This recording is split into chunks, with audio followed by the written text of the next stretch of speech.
Assalamualaikum warahmatullahi wabarakatuh. Oke, kami dari kelompok 11 izin mempresentasikan hasil diskusi kelompok kami baik kaitan antara akuntansi lingkungan dan kesuksesan ekonomi. Anggota dari kelompok 11 sendiri ada saya, Laini Puspa Zakira, dan saya Kanaya Azra. Oke, pertama kita masuk ke pengertian akuntansi lingkungan. Akuntansi lingkungan atau environmental accounting atau EA merupakan istilah yang berkaitan dengan dimasukkannya biaya lingkungan ke dalam praktek akuntansi perusahaan atau lembaga pemerintah. Jadi cabang akuntansi ini itu merupakan gabungan dari ilmu akuntansi dengan lingkungan hidup. Nah, secara teknis bisa dikatakan ilmu itu merupakan akuntansi berbasis lingkungan hidup. Nah, dalam prakteknya biaya lingkungan dicantumkan ke dalam laporan akuntansi perusahaan atau instansi pemerintah. Nah, maksud dari biaya lingkungan sendiri itu adalah biaya-biaya yang dikeluarkan akibat aktivitas produksi, distribusi, dan konsumsi perusahaan yang berpengaruh pada kualitas lingkungan di sekitarnya. Nah, biaya ini itu berupa dampak finansial maupun non finansial. Oke, selanjutnya tujuan akuntansi lingkungan. Akuntansi lingkungan itu bertujuan untuk meningkatkan kesadaran dan perhatian perusahaan terhadap dampak aktivitas perusahaan terhadap lingkungan. Nah, adanya akuntansi berbasis lingkungan ini juga menjembatani hubungan antara perusahaan dengan organisasi non-profit yang bergerak di bidang lingkungan yang bertujuan untuk mengajak perusahaan untuk menyisihkan sebagian keuntungannya untuk kepentingan lingkungan.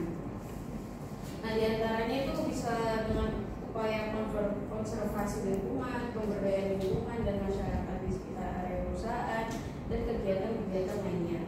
Nah, aktivitas-aktivitas tersebut telah direncanakan secara rinci dan detail dalam program CSR yang dikerjakan oleh tim manajemen perusahaan. Nah, program CSR ini itu telah menjadi alat utama bagi perusahaan sebagai alat untuk mengontrol manajemen lingkungan di perusahaan. Nah, kemudian program CSR ini juga menjadi salah satu alat yang efektif bagi perusahaan sebagai media komunikasi dengan masyarakat di sekitar perusahaan. Nah, pada umumnya program ini itu menjadi salah satu media branding bagi perusahaan untuk menampilkan citra terbaik perusahaan tersebut. Oke, ada dua fungsi akuntansi lingkungan, yaitu ada fungsi internal dan fungsi eksternal. Yang pertama adalah fungsi internal dari environmental accounting. Itu adalah fungsi pihak internal perusahaan terhadap pelaksanaan manajemen lingkungan hidup di sekitarnya. Nah, tentu pelaksanaan manajemen lingkungan hidup itu sangat berkaitan erat dengan konsep dan prinsip akuntansi lingkungan. Nah, akuntansi berbasis lingkungan itu berfungsi sebagai patokan untuk mengukur biaya apa saja yang dibutuhkan perusahaan terkait lingkungan hidup, mulai dari biaya pengelolaan limbah dan konservasi alam di lingkungan sekitar. Nah, serta akuntansi berbasis lingkungan ini itu akan berperan penting untuk menganalisis biaya dari dampak lingkungan yang diakibatkan oleh aktivitas perusahaan. Nah, sehingga hasil dari analisa biaya ini itu dapat digunakan sebagai alat penentu dalam pembuatan kebijakan bagi para stakeholders di perusahaan. Lalu fungsi eksternal dari environmental accounting itu yaitu fungsi yang ditujukan bagi pihak-pihak di luar perusahaan atau pihak eksternal. Nah, biasanya bagi pihak eksternal perusahaan ini akan membutuhkan pelaporan keuangan sebagai tolak ukur keadaan perusahaan secara keseluruhan. Nah, karena dari laporan keuangan itu di perusahaan tercermin secara aktual keadaan perusahaan yang sebenarnya berdasarkan angka-angka yang tertera pada laporan keuangan tersebut. Nah, tentunya bagi pihak eksternal ini hal ini menjadi dasar untuk pengambilan keputusan dalam berinvestasi juga, karena di dalam laporan keuangan ini tercantum rincian aktivitas perusahaan terkait dengan usaha konservasi lingkungan berkelanjutan berupa angka dan rincian biaya. Nah, di dalamnya juga tercatat siapa saja pemilik perusahaan, bagaimana perusahaan menjalankan usahanya, siapakah yang menjadi pemodal, dan masih banyak lagi informasi yang bisa ditemukan dalam sebuah laporan keuangan tersebut. Oke, ada beberapa faktor yang mempengaruhi akuntansi lingkungan. Ada 3. Ada keuntungan konservasi, biaya konservasi lingkungan,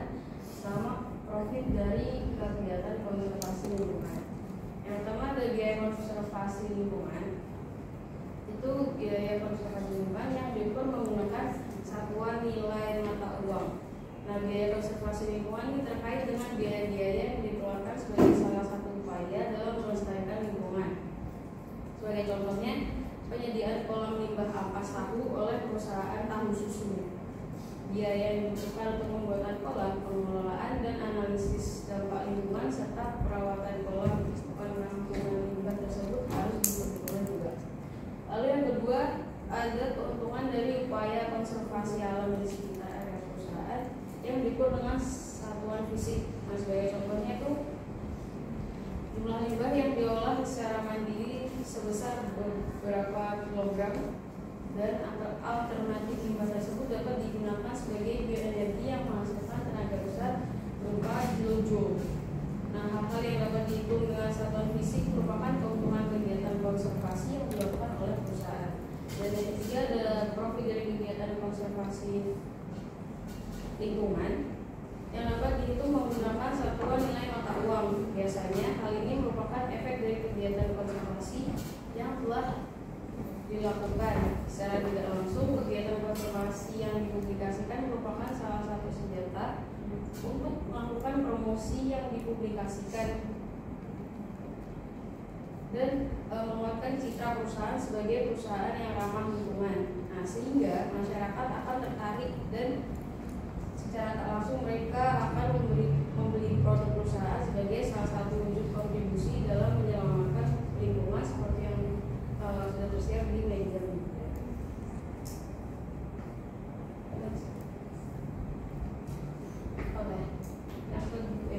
Yang selanjutnya ada pengertian dari kesuksesan ekonomi. Nah, kesuksesan ekonomi itu adalah suatu kondisi di mana individu, kelompok atau negara mencapai tingkat kesejahteraan material yang tinggi dan berkelanjutan. Nah, ini melibatkan pertumbuhan ekonomi yang stabil, distribusi pendapatan yang adil, serta kemampuan untuk memenuhi kebutuhan dasar dan aspirasi masyarakat. Oke, ada beberapa faktor yang mempengaruhi kesuksesan ekonomi. Ada 5.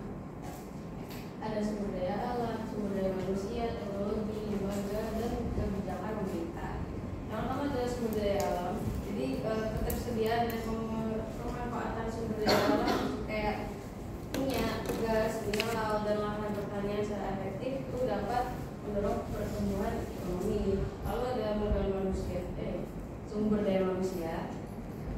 Itu adalah adopsi teknologi baru itu yang dapat meningkatkan efisiensi produksi dan menciptakan produk baru. Kualitas tenaga kerja tingkat pendidikan dan kesehatan masyarakat itu sangat berpengaruh bagi peningkatan kesuksesan ekonomi. Lalu ada teknologi, itu adalah adopsi teknologi baru itu dapat meningkatkan efisiensi produksi dan menciptakan produk baru. Lalu ada lembaga, itu adalah sistem hukum yang baik, pemerintahan yang efektif, dan stabilitas politik itu menciptakan lingkungan yang kondusif untuk pertumbuhan ekonomi. Lalu ada yang terakhir ada kebijakan pemerintah. Itu adalah kebijakan fiskal dan moneter yang dapat mendorong atau menghambat pertumbuhan ekonomi. Ini akan dijelaskan oleh teman saya.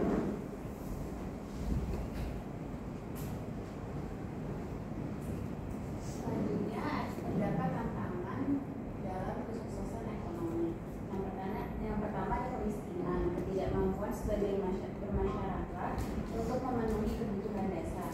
Yang kedua ada ketimpangan, perbedaan pendapat yang sangat besar antara kelompok kaya dan miskin. Yang ketiga ada pengangguran, tingkat pengangguran yang tinggi dapat memengaruhi daya beli masyarakat. Yang keempat ada utang negara, beban utang yang besar dapat menghambat pertumbuhan ekonomi. Dan yang kelima ada inflasi. Jika peningkatan harga yang tidak terkendali dapat mengurangi daya beli masyarakat dan menciptakan ketidakpastian ekonomi. Jika menurunkan nilai mata uang dapat menyebabkan penurunan daya saing produk dalam negeri. Selanjutnya ada strategi dalam kesuksesan ekonomi. Yang pertama peningkatan kualitas sumber daya manusia melalui pendidikan dan pelatihan. Yang kedua ada diversifikasi ekonomi, mengurangi ketergantungan pada satu sektor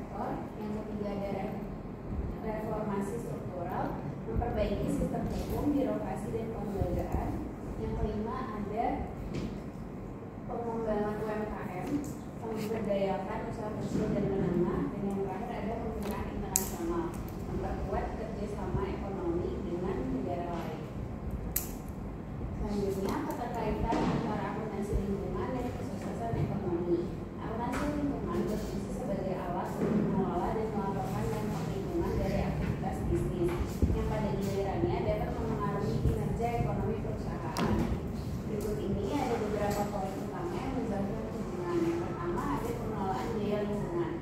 Akuntansi lingkungan memungkinkan perusahaan untuk mengidentifikasi dan mengukur biaya yang terkait dengan dampak lingkungan dari operasi mereka, seperti pengelolaan limbah dan penggunaan sumber daya.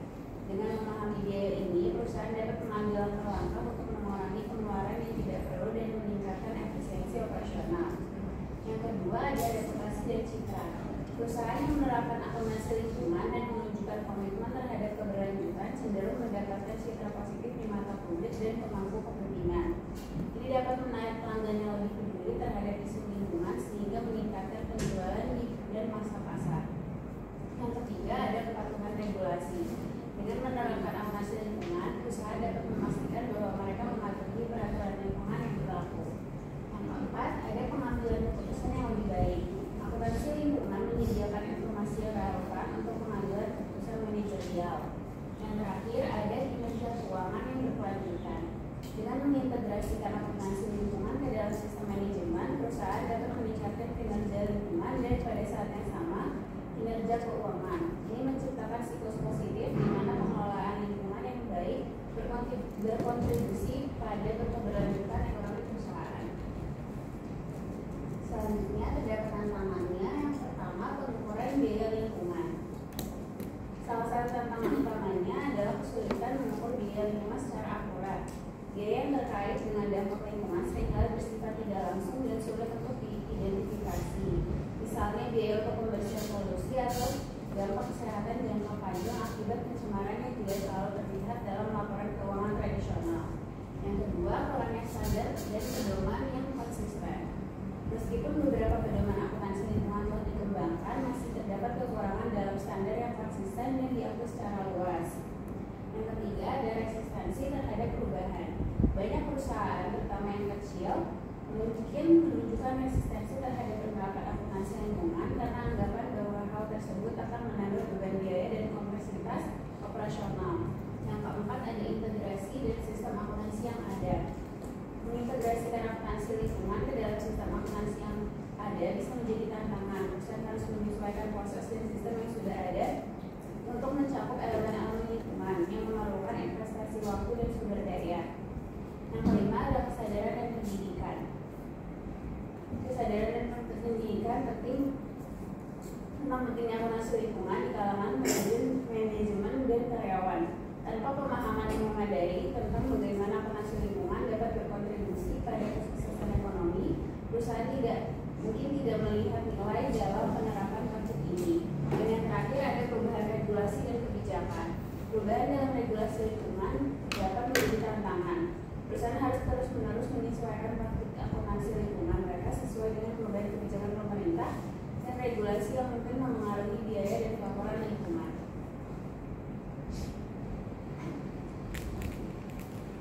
Selanjutnya, bagaimana akuntansi lingkungan dapat membantu perusahaan dalam menghadapi resiko lingkungan. Yang pertama, identifikasi dan pengukuran resiko.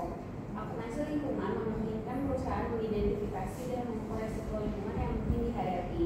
Dengan mengumpulkan data tentang dampak lingkungan dari operasi perusahaan, manajer dapat memahami potensi resiko yang berkaitan dengan pencemaran, penggunaan sumber daya, dan kepatuhan terhadap regulasi lingkungan. Yang kedua, pengambilan keputusan yang berbasis data. Dengan informasi yang diperoleh dari akuntansi lingkungan, perusahaan dapat membuat keputusan yang lebih baik dan terinformasi. Yang ketiga, kepatuhan terhadap regulasi. Akuntansi lingkungan membantu perusahaan untuk mematuhi peraturan dan standar lingkungan yang berlaku. Yang keempat, meningkatkan citra perusahaan.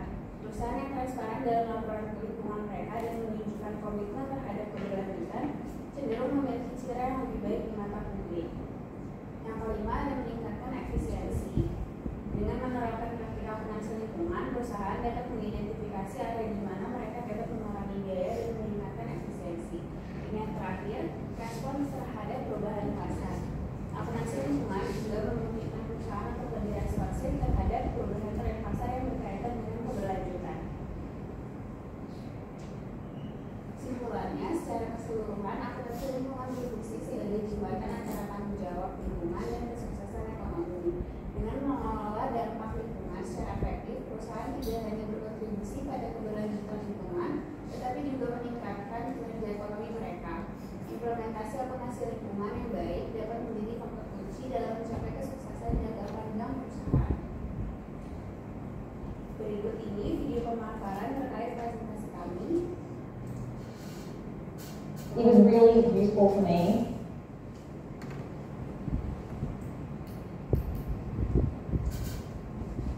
Doing this fundamental business building rather than a fundamental business course, as I had the theory and then I had the application, then I actually put it into practice.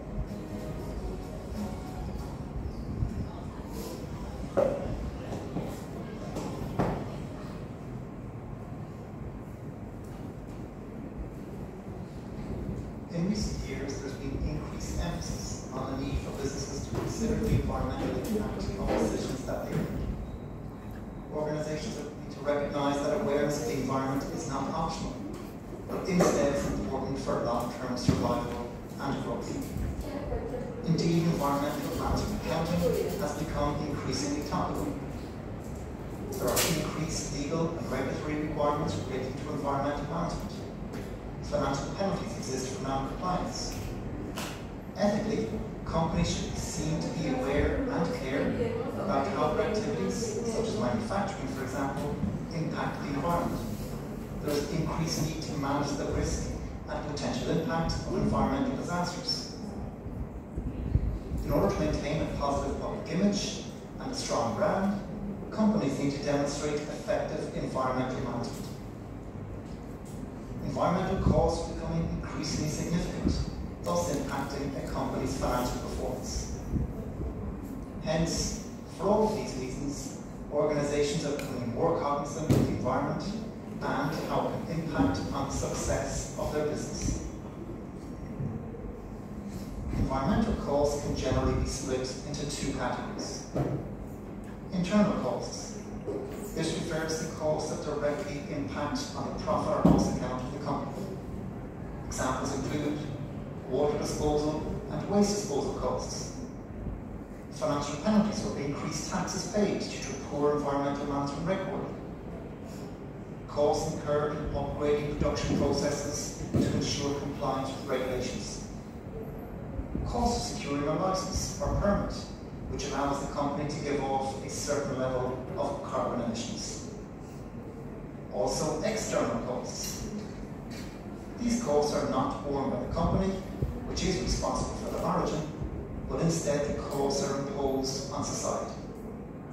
Examples of such external costs can include carbon emissions, increased healthcare costs, possibly as a result of such carbon emissions, energy and water usage, deterioration of other natural resources such as wildlife or forests, for example, social welfare costs. In recent times, governments have been trying to transfer such costs to the companies responsible for generating them. In other words, trying to convert external costs to internal costs. This is usually achieved by way of imposing financial penalties or increasing taxes. Increased carbon emissions from a company's manufacturing plant, for example, may result in a corresponding increase in tax payable by that company. Also, given the need for a company to be aware of the environmental impact of its activities and the related broader implications for that company, as we have been discussing above, some organizations are voluntarily converting external costs to internal costs. Organizations are frequently unaware of the extent or types of environmental costs within their business. As a result, they struggle to properly account for environmental costs and to implement effective cost-saving programs. Some appropriate management accounting techniques have been put forward to identify, measure, and reduce environmental costs. Remember, to do so provides mutual benefit to both the company and the environment. Let's examine some of these techniques. Input-output analysis. The logic here is that all inputs to a process must be traced to outputs. This approach forces an organisation to consider all outputs from a process, regardless of whether they result in finished good production, scrap item that can be disposed of, wastage, or other. Thus, any waste or pollution can be tracked on both a physical and a cost basis. For example, say 100 kilograms of materials have been purchased and input into the production process. At the end of the production process, there are 90 kilograms of output or production. Hence, the 10 kilograms lost during production must be accounted for in some way. Perhaps 4 kilograms of this has been sold as scrap. 6 kilograms is classified as waste. By assessing the outputs in terms of both physical quantities and related monetary terms, the company is forced to focus on the environmental cost. Flow cost accounting. Flow cost accounting monitors the flow of materials through a business in 3 categories of its organizational structure: the purchase of material, the production system of delivery to the customer, and disposal of waste. Flow cost accounting highlights material flows by examining the physical quantities involved, their costs and their value at each stage of the organisation. Flow cost accounting aims to reduce the quantity of material at each stage. Not only should this reduce the company's carbon footprint, which will have a positive effect on the environment, but it should also reduce the company's costs over the long term. Activity-based costing. By identifying cost drivers, activity-based costing helps us to understand how costs arise, and so the company can focus on reducing these costs. Thus, activity-based costing principles can be used to identify drivers for environmental costs. This would involve a detailed analysis of the business processes. If, for example, it could be ascertained that the number of production runs was the dominant cost driver of a company's electrical costs, then the company could focus on reducing that number of production runs, thus reducing the electrical or environmental cost. Life cycle costing. Life cycle costing considers all costs over the life of a product: pre-production, production, post-production. Hence, by using life cycle costing, the costs incurred by the company can be more easily identified. Once identified, management can then focus on reducing such costs. Environmental costs can be identified and measured at each stage of the product's life cycle, from the design stage right through to its obsolescence. Key features of a company's environmental management accounting system might include some of the following. Ensure regulatory compliance.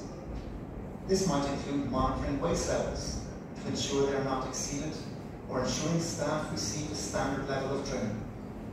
A company may carry out internal audits to ensure it is compliant. The company should have an online environmental policy statement. The company's public relations department might have a defined set of environmental procedures. Realistic targets should be set to reduce carbon emissions and related environmental costs. Such targets should be part of a larger performance appraisal process. Budget environmental cost reduction targets should be compared to actual results. If targets are not met, then corrective action should be considered.